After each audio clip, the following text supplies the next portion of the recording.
शासन, जमीन और लोग, भारत की राजनीति की असली कहानी ना इन्हीं के रिश्ते में छुपी है। और आज हम इसी रिश्ते को समझने की कोशिश करेंगे जम्मू के श्री माता वैष्णो देवी निर्वाचन क्षेत्र के आईने में। देखिए, ये सिर्फ एक चुनावी सीट नहीं है, ये आस्था, आजीविका और लोगों की उम्मीदों का एक संगम है।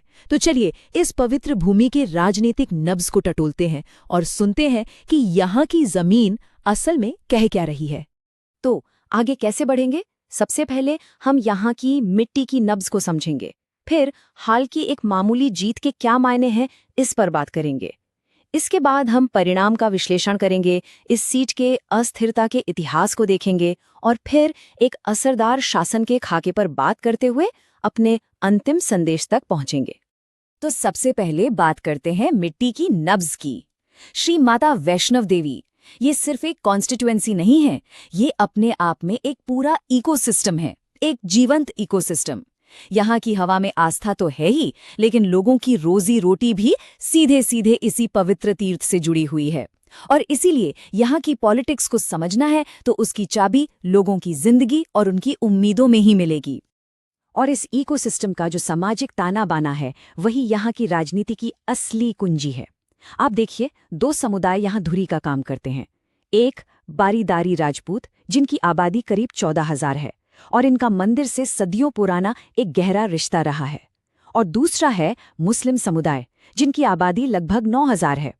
असल में इन दोनों समुदायों की उम्मीदें और चिंताएं जब आपस में मिलती हैं या कभी-कभी टकराती हैं तो चुनावी नतीजे तय हो जाते हैं। अब आते हैं हाल के चुनावों पर। 2024 का जो विधानसभा चुनाव हुआ, वो इस इलाके के लिए एक बहुत ही महत्वपूर्ण घटना थी। ये नतीजा सिर्फ किसी एक पार्टी की जीत या हार नहीं थी, नहीं, ये तो राजनीतिक जमीन के नीचे जो कुछ पक रहा था, जो हलचल हो रही थी, उसका एक सीधा सीधा संकेत था।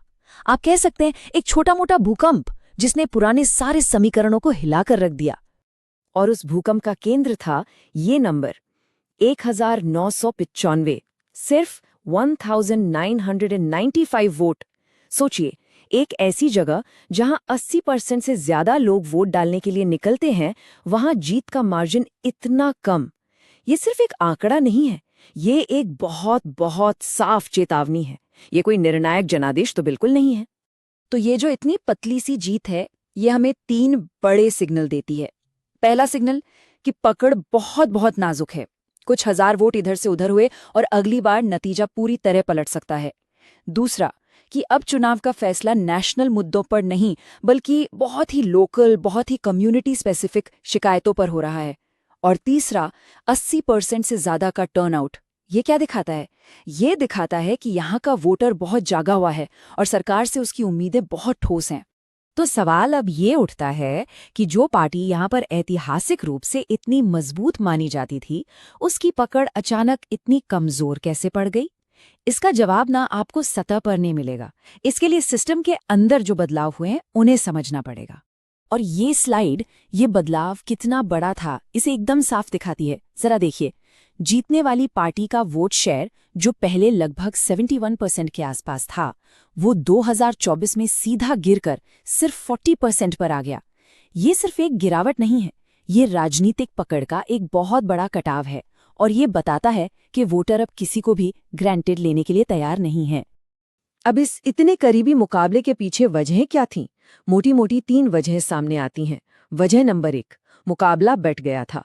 कई मजबूत निर्दलीय उम्मीदवार मैदान में थे और उन्होंने अच्छे खासे वोट खींच लिए। दूसरी वजह, पार्टी के अंदर ही उम्मीदवार को लेकर काफी खींचतान थी, जिससे जमीन पर कन्फ्यूजन पैदा हुआ।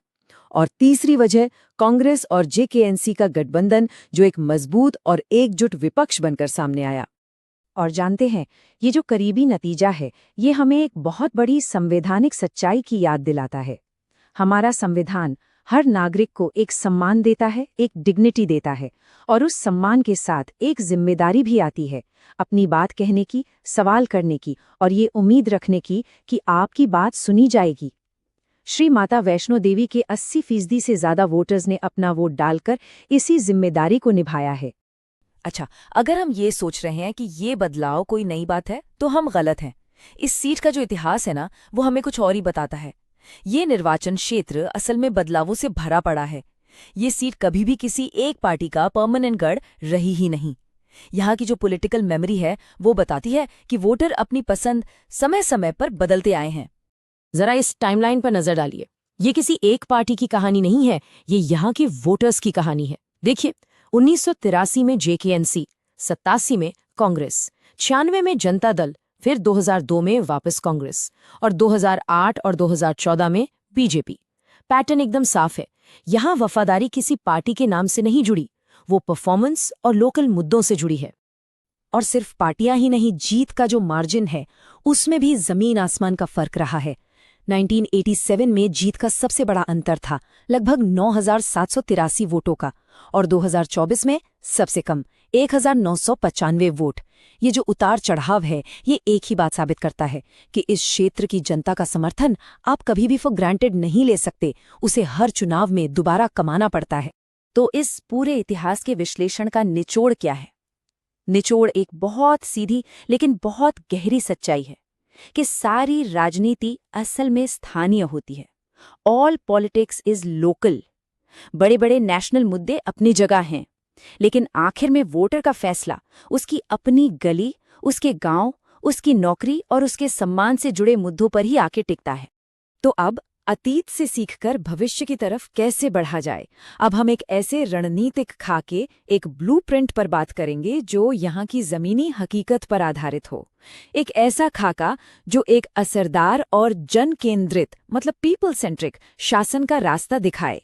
ये सिर्फ चुनाव जीतने का नहीं, बल्कि सही मायनों में लोगों का भरोसा जीतने का ब्लूप्रिंट है। तो ये ब्लूप्रिंट 4 मजबूत पिलर्स पे टिका है। पहला पिलर है आर्थिक सम्मान, मतलब लोगों के लिए नौकरियां और बारीदारी समुदाय से जो वादे किए गए हैं उन्हें पूरा करना। दूसरा पिलर है प्रत्यक्ष विकास, यानी ऐसा डेवलपमेंट जो जमीन पर दिखे, अच्छी सड़कें, स्वास्थ्य सुविधाएं। तीसरा है एक उत्तरदायी प्रणाली, एक ऐसा सिस्टम जहां सरकार लोगों की शिकायतें सुने और लोगों के लिए सरकार तक पहुंचना आसान हो। और चौथा और सबसे जरूरी, विश्वास का निर्माण, पार्टी के अंदर भी और जनता के साथ भी। और यहीं पर एक बहुत ही नाजुक बैलेंस बनाने की जरूरत है। देखिए, एक तरफ तो तीर्थ यात्रा से जो पैसा आता है वो इस पूरे इलाके का आर्थिक इंजन है, इसमें कोई शक नहीं। लेकिन हमें ये भी पक्का करना होगा कि इस आर्थिक इंजन का फायदा उन लोकल कम्युनिटीज तक भी पहुंचे जो सदियों से इस विरासत के असली रखवाले हैं। विकास ऐसा होना चाहिए जो सबके लिए समृद्धि लाए, न कि स्थानीय पहचान को ही कमजोर कर दे। और जो चौथा पिलर था ना, विश्वास का निर्माण, उसका आज के जमाने में एक और मतलब है, सहमति, यानी कंसेंट। एक जन केंद्रित सरकार अपने नागरिकों के डेटा की इज्जत करती है। भारत का जो डेटा प्रोटेक्शन फ्रेमवर्क है वो भी इसी सिद्धांत पर टिका है। लोगों का भरोसा जीतना है तो ये पक्का करना होगा कि उनकी निजी जानकारी का इस्तेमाल उनकी सहमति और सम्मान के साथ और एक साफ उद्देश्य के लिए ही हो। तो अब हम इस पूरे विश्लेषण के आखिर में पहुंच रहे हैं, और यहां से जो सबसे अहम बात निकल कर आती है वो एक साथ एक बहुत सख्त चेतावनी भी है और आगे के लिए एक साफ विजन भी। तो चेतावनी क्या है? चेतावनी ये सवाल है, क्या 2000 से भी कम वोटों की जीत को आप एक मैंडेट कह सकते हैं, या ये जनता का एक सीधा संदेश है, एक मैसेज कि हमारा सपोर्ट अब पक्का मत समझिए, इसे लगातार काम करके, सेवा करके कमाना पड़ेगा। ये जीत एक मौका है, कोई मालिकाना हक नहीं। तो फिर विजन क्या है? विजन है एक नई राजनीति का, सेवा की राजनीति का, एक ऐसी पॉलिटिक्स जहां डेटा आपको रास्ता जरूर दिखाए लेकिन फैसले हमेशा सहानुभूति से लिए जाएं, जहां आपका लक्ष्य सिर्फ अगला चुनाव जीतना न हो बल्कि विश्वास और तरक्की की एक ऐसी नींव रखना हो जो सालों साल चले। श्री माता वैष्णो देवी की जमीन यही संदेश दे रही है और असली जीत इसी में है। If you want to become a people-centric leader and uplift your constituency, get in touch with blueprintstrategies.ai at mgr@blueprintstrategies.ai or call 080-4204-1602. Purpose beyond politics.